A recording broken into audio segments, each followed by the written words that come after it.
फी सबीलिल्लाहि अमवात।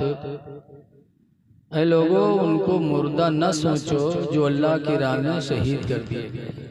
सोचो ना कहने की बात तो पहले बता दिया दूसरे पारे में, और चौथे पारे में अल्लाह ने सोचने पर भी पाबंदी लगा दी। बल अहयाउन, बल्कि वो जिंदा हैं, इंदा रब्बिहिम युरज़क़ून, अपने रब की तरफ से वो रोजी दिए जाते हैं। तो जब रोजी दिए जाते हैं तो खाते भी होंगे, बोलो भाई। लेकिन कुछ नासमझ है मेरे तुम्हारे में, यहाँ इंसान की शक्ल में बैल रहा था। बैलो है ना हमारे तुम्हारे में। हमारे उधर एक मदरसा चलता है पिरबितनी दरगाह पे। अक्सर मदरसे में देहात के बच्चे जाते हैं। वहाँ के मोहतमिम साहब ने एक बच्चे से कहा, वो पान खाते थे मोहतमिम साहब, तो उन्होंने एक बच्चे से कहा जाओ उगलदान उठा लो। अब वो उगलदान जानते नहीं रहे, पहचाना का कहा पता। गवा कमरा में ढूंढ ढांड के चला, कहे हजरत हुआ नाई, कहीं हुए रखा है जा। तो फिर गवा फिर चलाओ, कहे नाई मिले थे। तब हजरत गए, गोल गोल रहा है, आपो लोग जाना थे न जाना तो अल्लाह बेहतर जाना। तो गोल बर्तन होता है जिसमें पान खाने वाले अक्सर थूका करते हैं, बेर बेर उनका कहाँ उठे मौका। तो बताएंगे कहीं वद्य रखा है रे, वो है उगलदान। तो जब गवा ववा उठे तो कहे हजरत इमा को अनुसार थूक मारी। तो हजरत कहीं बैल कहीं का वो थूके वाला बर्तन है, तो कहे रे। तो बैल इंसानों में होते हैं। वो कहते हैं कब्र में रोजी कैसे खाते हैं।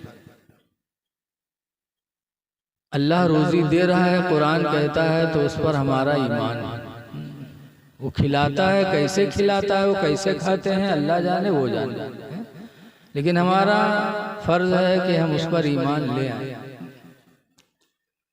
लेकिन कुछ बैल हैं जो नहीं समझते। हमारे गांव में एक बाबा रहत रहे हैं, तो मर गए। झूठ बहुत बोलत रहे, तो गांव वाले उनका नाम रख दे रहे हैं झूठारी बाबा। आज बाबा तो ऐसे होते हैं अक्सर व्यस्त। तो 4-5 ठोरे बैल वे किस्म के पहुंचे, कहीं बाबा जी बताओ तुम लोग नियाज सामने खाना रख के काहे करत है, ये खाना का वहाँ कब्र में जाते का। तो जाहिल आदमी झुटारी बाबा तो कहीं हाँ भैया जात जात जरूर हो, तभी रखत है जेते हुए। तो कहीं जात हो तो खैतो हुई, तो कहीं हाँ भैया जे तो खैबे करी है। तो कहीं खात हुई है तो हगतो हुई है कब्र में। तो झुटारी बाबा कहीं हाँ भैया खई है तो हगबे करी है।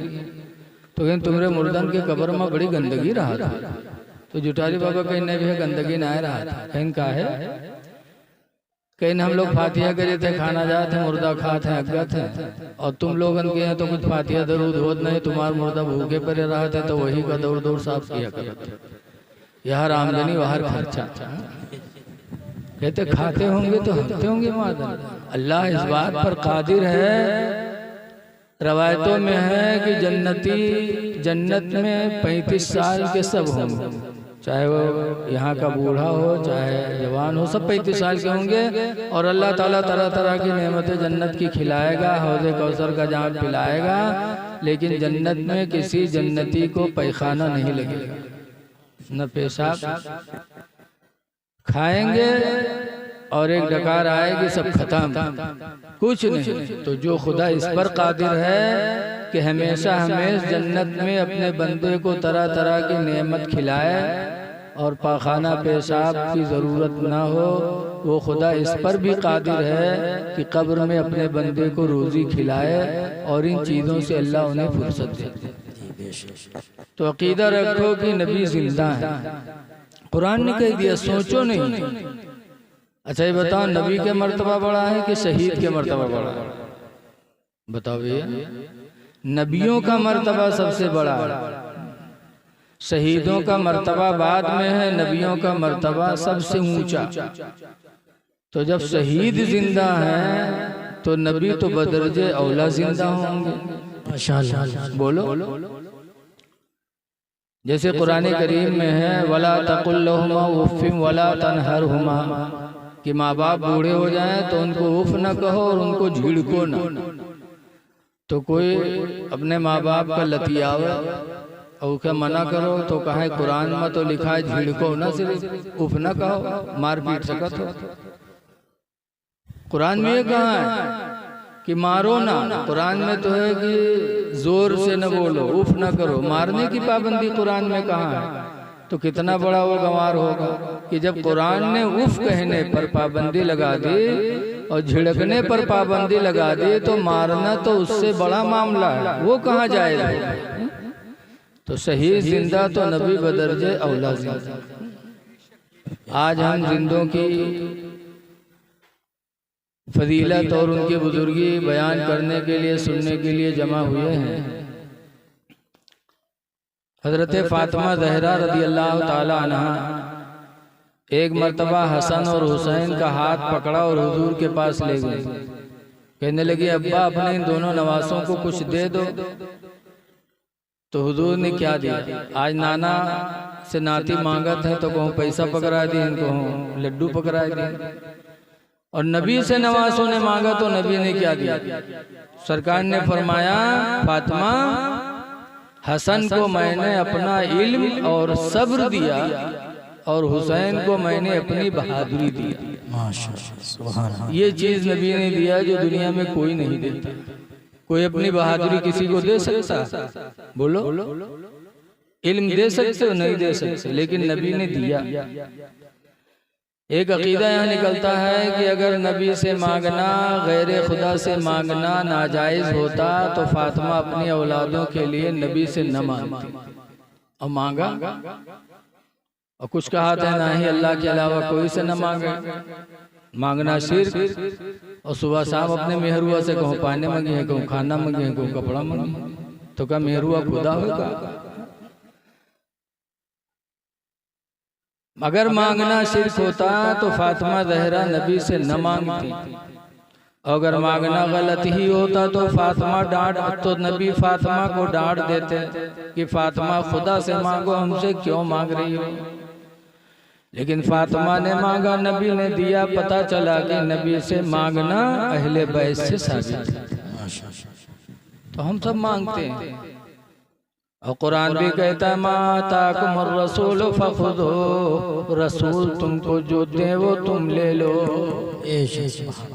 और हदीस भी कहती है, इन्नमा अना कासिमुन वल्लाहु युती, और बेशक मैं बांटने वाला हूँ और अल्लाह मुझे देता है। इको बंद कर दो भैया, अगर इको चल रहा होता। इसीलिए आला हजरत इमाम अहले सुन्नत कुरान और हदीस की रोशनी में फरमाते हैं कि मांगेंगे मांगे जाएंगे, मुँह मांगी पाएंगे। मांगेंगे मांगे जाएंगे, मुँह मांगी पाएंगे। सरकार में नला है ना हाजत अगर की है। सुभान अल्लाह, सुभान। हजरत फातिमा ज़हरा रदी अल्लाह अन्हा, हुजूर का विसाल जब हुआ तो हुजूर के विसाल के बाद 6 महीना तक फातिमा दुनिया में जिंदा रही। 6 महीना जिंदा रही, लेकिन बाप के गम में इतना रही कि 6 महीना में हजरत फातिमा के लबों पे कभी मुस्कुराहट नहीं आई। फिर हंसी नहीं, कभी ना हंसी ना मुस्कुराई। और 6 महीने के बाद 3 रमज़ान को हजरत अली को बुलाया और फरमाया, अली आज मेरी रात विसाल की रात होगी। हंसी नहीं। यहाँ देखा जाता कि अब्बा मरत है तो वो दिन तो रोई हैं, तो क्या तीसरे दिन सय्युम हुई तो पान पर पान, सिगरेट पर सिगरेट, ठंडा चलेगा कि मीठा चलेगा, हंसेंगे खेलेंगे। और फातिमा अपने माँ बाप के गम में 6 महीना जिंदा रही, लेकिन कभी मुस्कुराई तक नहीं।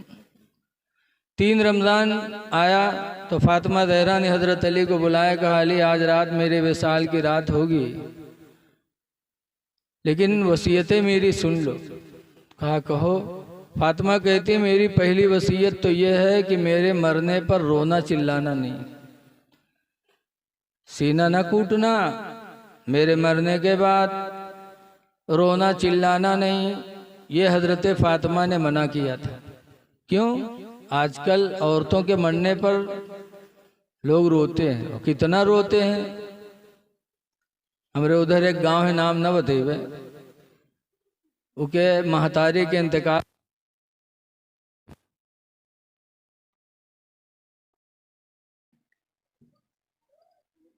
बड़ी मेहनत के बाद जलसे होते हैं। आप जाइएगा नहीं, थोड़ी देर आज आप जाग लो, जागना है जाग लो अफलाक के साए तले, जागना है जाग लो अफलाक के साए तले, हश्र तक सोना पड़ेगा खाक के साए तले।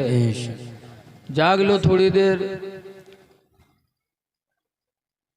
तो उसकी माँ का इंतकाल हुआ, गए तो कोई रोना चिल्लाना नहीं, गम था। फिर बाप का इंतकाल हुआ, फिर बुलाया, फिर गए तो कोई रोना चिल्लाना नहीं, बस चेहरे पे गम था। लेकिन जब वो कहे मेहरुआ मरी, तब बोले, तब गए तो जैसे गए वैसे हमका लपटी आएगा। कैसो मौलाना साहब हम यतीम हो गए, मौलाना साहब हम यतीम हो गए। हम कहा वह जब यतीम बवा रहा तब नहीं बताए। हजरत फातिमा ज़हरा ने मना किया कि मेरे मरने पे रोना चिल्लाना नहीं, रोने से कुछ नहीं होता। आला हजरत इमाम अहले सुन्नत फरमाते हैं, आँखें रो रो के सुजाने वाले, आँखें रो रो के सुजाने वाले, और जाने वाले नहीं आने वाले, जाने वाले नहीं आने वाले। और दूसरी वसीयत किया कि अली मेरे मरने के बाद मेरे बेटे हसन और हुसैन को मारना नहीं, क्योंकि माँ को औलाद से बेपनाह मोहब्बत होती है।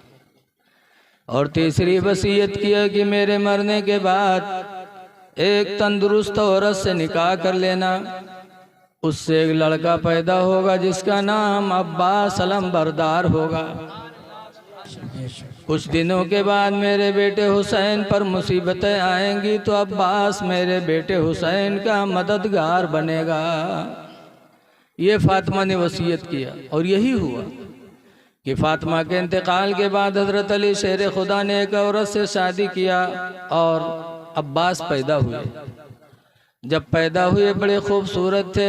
अहले बैत में पता चला तो सब लोग आते थे और अब्बास को अपनी गोद में लेते थे, लेकिन अब्बास की आंखें बंद थीं, अब्बास की आंखें खुली नहीं थी। तो लोग गम करते थे कि अल्लाह ताला ने इतनी बेहतर औलाद दिया और आंख से माजूर कर दिया। घर के सब लोगों ने उठा उठा के गोदी लिया अब्बास के, लेकिन आंखें बंद रही, खुली नहीं।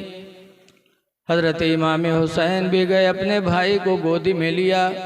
जब इमाम हुसैन ने अब्बास को गोदी में लिया और अब्बास को हुसैन की खुशबू मिले तो अब्बास ने आंखें खोल दी। सबसे पहले अब्बास ने दुनिया में चेहरा किसका देखा? इमाम हुसैन का देखा। और ठीक हजरत फातिमा के इंतकाल के 50 साल के बाद करबला का मैदान सामने आ गया। 50 साल 11 हिजरी में फातिमा का इंतकाल हुआ, 61 में करबला हुआ। 50 साल के बाद जो होने वाला था नबी के बेटे ने पहले ही बता दिया। अब्बास करबला में साथ में थे। जब अली असगर प्यास से तड़पने लगे थे तो अब्बास ने कहा था, आका हुसैन मुझे इजाज़त दे दो, मैं पानी ले आके अली असगर को पिला दूँ, वरना अगर अली असगर दुनिया से प्यासे चले गए और क़यामत में अल्लाह के रसूल ने हमसे पूछा तो मैं क्या मुँह दिखाऊंगा कि अब्बास तुम्हारे होते हुए और अली असगर प्यासे चले आए। इमाम हुसैन ने इजाज़त दी। हजरत अब्बास ने मशकीदा लिया, घोड़े पे बैठे, तलवार हाथ में लिया और दरियाए फरात की तरफ चल पड़े। रोकने वालों को काटते पीटते हजरत अब्बास दरियाए फरात में पहुंचे और घोड़े से उतरे, मशकीदा भरा। फिर 4 दिन के प्यासे अब्बास भी थे तो अब्बास ने सोचा दरियाए फुरात में हूं, लाओ मैं तो पी लूं। आप लोग बैठ जाओ भैया, बैठ जाओ।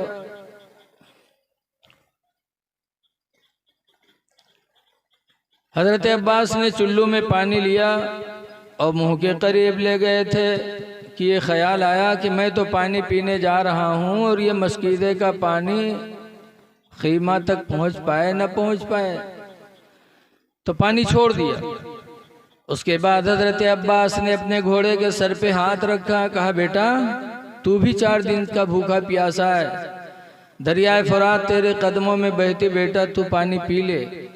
तो जब हजरत अब्बास ने हाथ रखा घोड़े के सर पे, कहा पानी पी ले, तो रवायतों में है कि घोड़े ने सर हिलाया और हिनहिनाने लगा, अपनी ज़बान में कहने लगा, आका हुसैन मैं जानवर ज़रूर हूँ लेकिन बेवफा नहीं हूँ।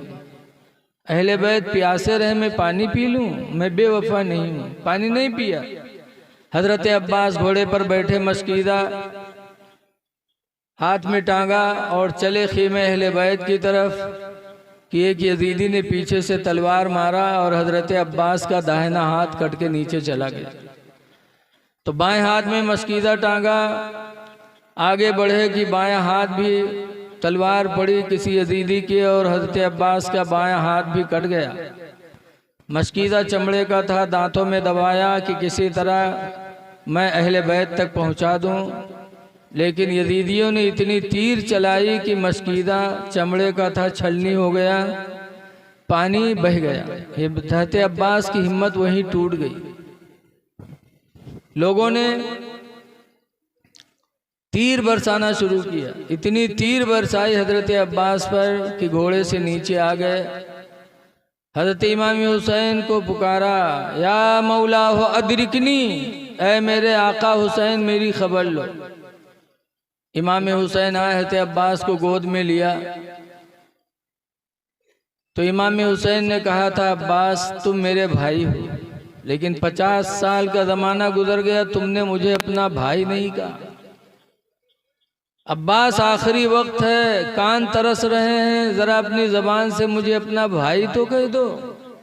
हमेशा तुम मुझे आका मालिक कहते रहे, आखिरी वक्त ज़रा अपना भाई तो मुझे कह दो।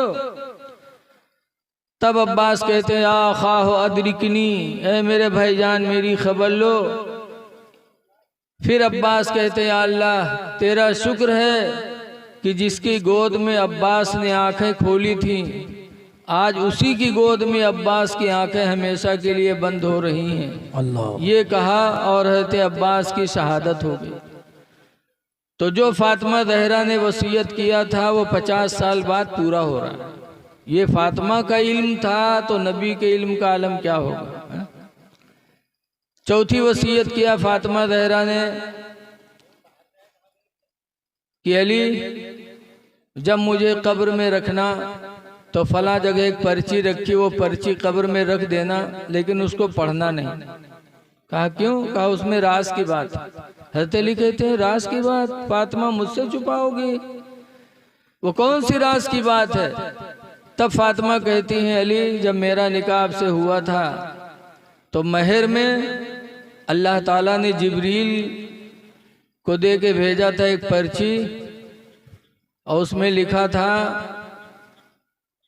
जाल तो शफात उम्मती मोहम्मदिन सदाक़ा फातिमा, कि फातिमा के महर में मैंने उम्मत मोहम्मदिया की बख्शिश कर दिया। फातिमा के महर में उम्मत की बख्शिश मैंने रख दी, तो पर्ची मैंने ज़िंदगी भर संभाल के रखा है। अली जब कब्र में रखना तो पर्ची रख देना, ताकि कल क़यामत के दिन अगर मेरे अब्बा का एक उम्मती भी जहन्नम में जाएगा तो मैं रब के सामने पर्ची लेके हाजिर हो जाऊंगी। क्या परवरदिगार तूने मेरे महर में मेरे अब्बा की सारी उम्मत की बख्शिश रखी थी, फिर फला जहन्नम में कैसे? ये मोहब्बत थी फातिमा ज़हरा की हम और आपसे। फिर रमज़ान की 3 तारीख को हज़रत फातिमा का विसाल हो गया। सरकार ने हज़रत इमाम हसन को अपना सब्र अता किया था। सब्र तो कैसे साबिर थे इमाम हसन? देखो आज हम लोगों के भी दुश्मन हैं, लेकिन सिर्फ बुराई करते हैं। और हसन के दुश्मन ऐसे हुए कि उनकी जिंदगी के पीछे पड़ गए। रवायतों में है कि इमाम हसन को 6 मरतबा जहर पिलाया गया। कितनी मरतबा? पहली मरतबा शहद में जहर मिला के इमाम हसन को पिलाया गया। जहर की तकलीफ हुई तो हुजूर के रोज़े पे गए और दुआ मांगी तो अल्लाह ताला ने नबी के वसीले से शिफा अता फरमा दिया। दोबारा फिर जहर पिलाने वाले ने खजूर में जहर मिला के खजूर खिला दिया। तकलीफ बढ़ी, फिर रोज़े रसूल पे गए, दुआ मांगी, अल्लाह ने शिफा अता फरमा दिया। 5 मरतबा जहर देने वाले ने दिया और जब भी तकलीफ होती थी तो हुजूर के रोज़े पे जाके दुआ मांगते थे, अल्लाह ताला शिफा दे देता था। इमाम हसन घर में भी तो दुआ मांग सकते थे, लेकिन घर में नहीं मांगी, नबी को वसीला बना के दुआ मांगी। इसीलिए कहने वाले कहते हैं कि बे उनके वास्ते के खुदा कुछ अता करे, बे उनके वास्ते के खुदा कुछ अता करे, हाशा गलत गलत ये हविस बेबसर की है। पता चला अल्लाह वालों के मज़ार पे जाके दुआ मांगना ये इमाम हसन से साबित। 6ठी मरतबा हीरे की कनी पानी में मिलाकर इमाम हसन को जहर दिया गया और जैसे वो जहर पहुंचा खून की उल्टी होने लगी। इमाम हसन ने सोचा कि मेरे दुश्मनों को मेरा जीना अच्छा नहीं लगता, तो इमाम हसन ने अब मौत को पसंद कर लिया कि जब मेरा दुश्मन मेरी ज़िंदगी से खुश नहीं है, मेरी मौत ही से खुश है, तो इमाम हसन रोज़े रसूल पे न गए और इस तरह तड़पने लगे जैसे मछली बगैर पानी के तड़पती है।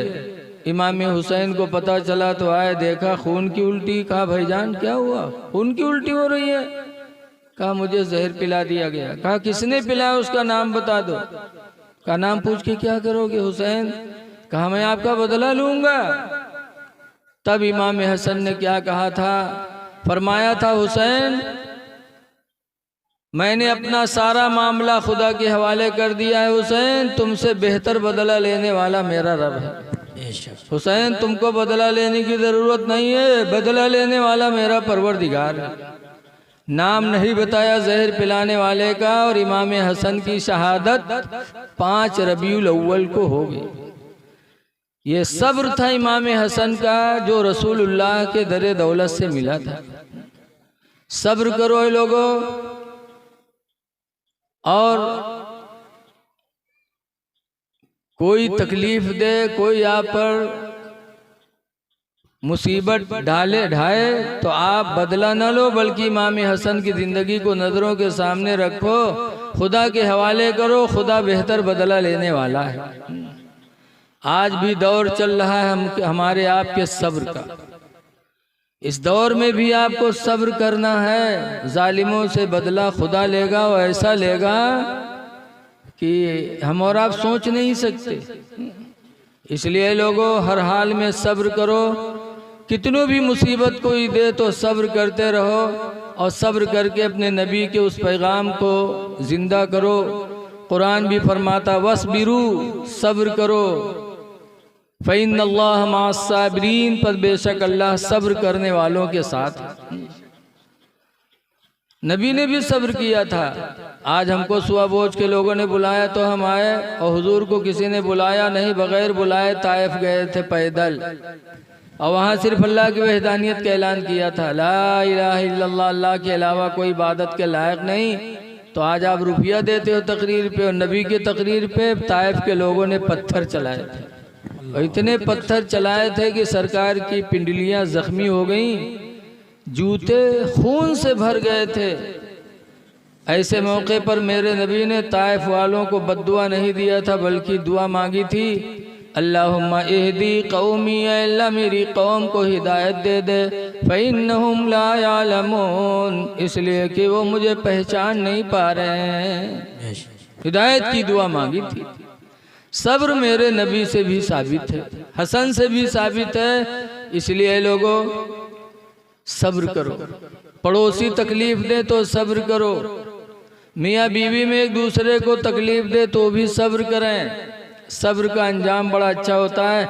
इसीलिए किसी कहने वाले ने कहा था कि सलाम उस पर कि जिसने गालियाँ सुनकर दुआएं दी, और सलाम उस पर कि जिसने बादशाही में फकीरी की। तो हमें अहले बैत से सब्र मिला है। रसूलुल्लाह सल्लल्लाहु अलैहि वसल्लम मस्जिद नबवी में एक दिन खुतबा दे रहे थे, और हुक्म है शरीयत का कि खुतबा देने के वक्त न कोई नमाज पढ़े न कोई बात करे, चुपचाप रहे। लेकिन हसन का दर्जा देखो, हुजूर खुतबा दे रहे थे, हसन मस्जिद नबवी में पहुँचे, छोटे थे, तो हुजूर ने खुतबा देना बंद कर दिया और हसन को उठाया, गोद में प्यार किया। रवायतों में लिखा है कि हुजूर कभी हसन को देखते थे, कभी लोगों को देखते थे, और फिर फरमाया सरकार ने, लोगों सुनो, मेरा ये बेटा हसन अनकरीब जब लोगों में इख्तिलाफ होगा, दो हिस्सों में बढ़ जाएंगे, तो उस वक्त मेरा बेटा हसन दोनों जमातों को सुलह करा के एक करा देगा। ये मेरे नबी ने हसन के बारे में बताया, और यही हुआ कि काफ़ी ज़माना गुजर जाने के बाद, तकरीबन 30 साल का ज़माना गुजर गया, कुछ कमो बेश हज़रत अली शेर खुदा की शहादत हो गई। हज़रत अली की शहादत के बाद हज़रत इमाम हसन गद्दी पे बैठे, अमीरुल मोमिनीन बने मुसलमानों के। 6 महीना तक खिलाफत की गद्दी पे रहे, और 6 महीना के बाद खिलाफत हज़रत मीर माविया के हवाले कर दिया और सुलह कर ली, और सुलह करके मुसलमानों को एक कर दिया। जो कत्ल खुरेजी होने वाली थी, इमाम हसन ने उसको ख़त्म कर दिया। तो इमाम हसन ने हमें सुलह का भी सबक दिया कि अगर मुकदमा चल रहा हो तो सुलह कर लो, सुलह में बरकत है। अहले बैत के मानने वाले हो, मुकदमा में सुलह कर लो, किसी से बोलचाल ना हो तो बोलचाल कर लो। मियाँ बीवी में झगड़ा चल रहा हो, मियाँ बीवी सुलह कर लें, इंशाअल्लाह हसन तुमसे राज़ी होंगे तो दुनिया भी अच्छी होगी, आखिरत भी अच्छी होगी। सुलह करो, और लोगों को सुलह कराने के लिए अगर झूठ बोलना पड़े तो झूठ भी बोल सकते। झूठ बोलना गुनाह है, लेकिन दो लड़ने वालों को सुलह कराने के लिए अगर झूठ बोलना पड़े तो मेरे नबी उसकी इजाज़त देते हैं। हदीस पाक में इब्न अब्बास क़ाला रसूलुल्लाह सल्लल्लाहु अलैहि वसल्लम, इब्न अब्बास कहते हैं कि हुज़ूर ने इरशाद फरमाया, अल्लज़ी युस्लिहु बैनन नास, वो इंसान जो लोगों के दरमियान में झूठ बोलकर सुलह कराए। फरमाते लैसल किज़्ज़ाब, वो झूठा नहीं है। अल्लज़ी युस्लिहु बैनन नास, जो लोगों के दरमियान में झूठ बोलकर सुलह कराए। बल हुवा यक़ूलु खैरा, बल्कि वो तो अच्छी बोली बोल रहा है। झूठ बोलने को मेरे नबी ने अच्छी बोली बताई। क्यों? कब? जब दो लोगों में सुलह कराना हो तो। लेकिन आज तो सुलह के बजाय लोग नफरत फैलाते, फर्जी इधर की उधर, उधर की इधर लगाते। अब ऐसे लगाने वाले कैसे हैं? कुरान ने कहा वैलुल लिकुल्ली हुमज़तिल लुमज़ा, हिलाकत तो बर्बादी है और उस इंसान के लिए जो लगाई बुझाई करे। लगाई बुझाई न करो, वरना बर्बादी दुनिया में भी आखिरत में भी है। इमाम हसन से हमें दो चीज़ मिली, एक तो सब्र मिला और दूसरा सुलह का सबक भी इमाम हसन ने अपनी ज़िंदगी से हमको दिया। सरकार ने अपने नवासों को वो बुलंदियाँ अता की कि एक दफ़ा हज़रत हसन और हुसैन कुश्ती लड़ने लगे। बच्चों में होता है ना, कुश्ती लड़ते हैं।